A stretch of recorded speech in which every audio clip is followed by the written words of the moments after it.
Kaveh. Sorry. Monisha.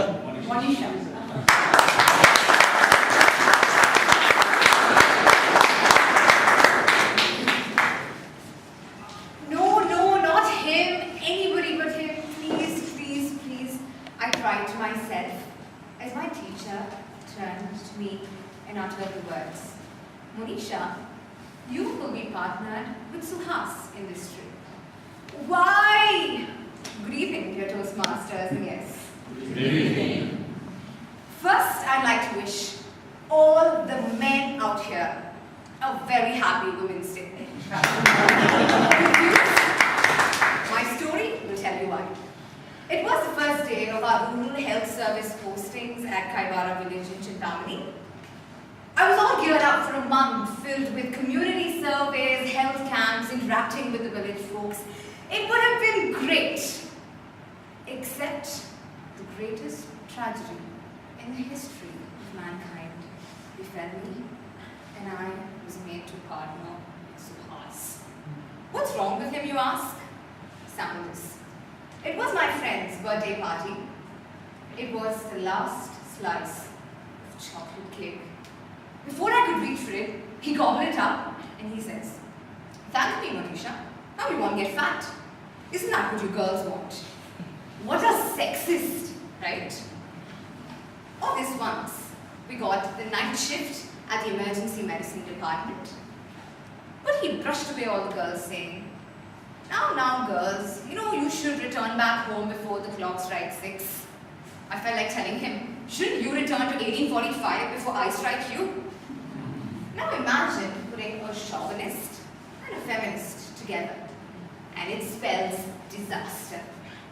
And that is exactly what happened.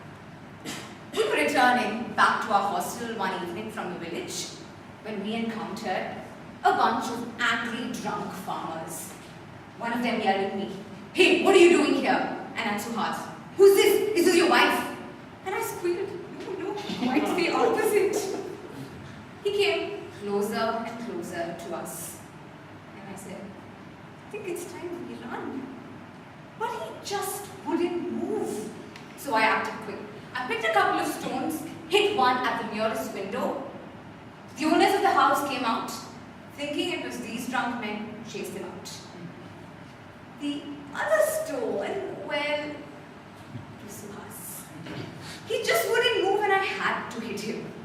Finally, when we were back in our hostel, all safe, I went up to him and said, "It's okay, Suhas, you don't need to thank me."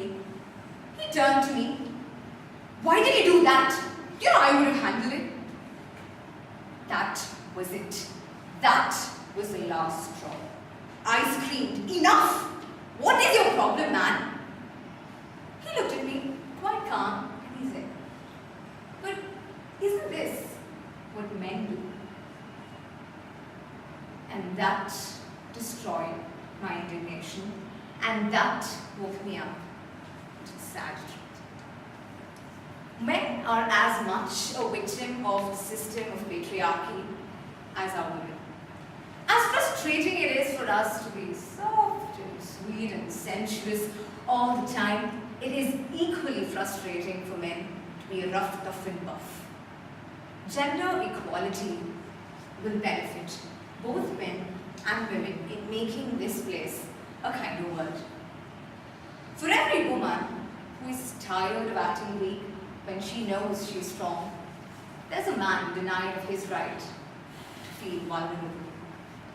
For every woman who is sick of being tagged emotional, there is a man denied of his right to weep and be gentle.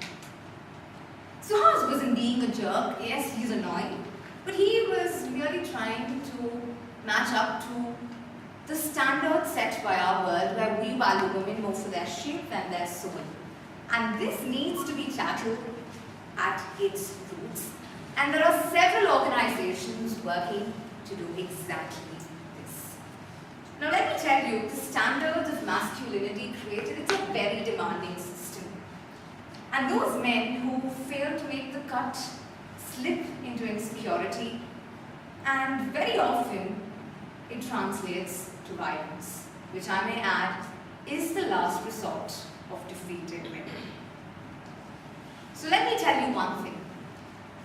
For every woman out there, from different strata, be it a young female lawyer battling it out in the Bar Association for equality, or a domestic worker hiding money from her drunk husband so that her daughter can get educated, each time they fight for their right to freedom, they make the steps towards liberation for both men and women easier. And there's something that we all can do today. Very often we find ourselves saying, come on, be a man, for a lady, try to be a lady. But what is most important in our scenario is to be human. So, when any woman makes a fight for liberation, men, let me tell you, your path to freedom is that much easier. So this Women's Day, I dedicate it to all the beautiful women out there, and with their permission, I'd like to wish all the men out here once again a very happy Women's Day.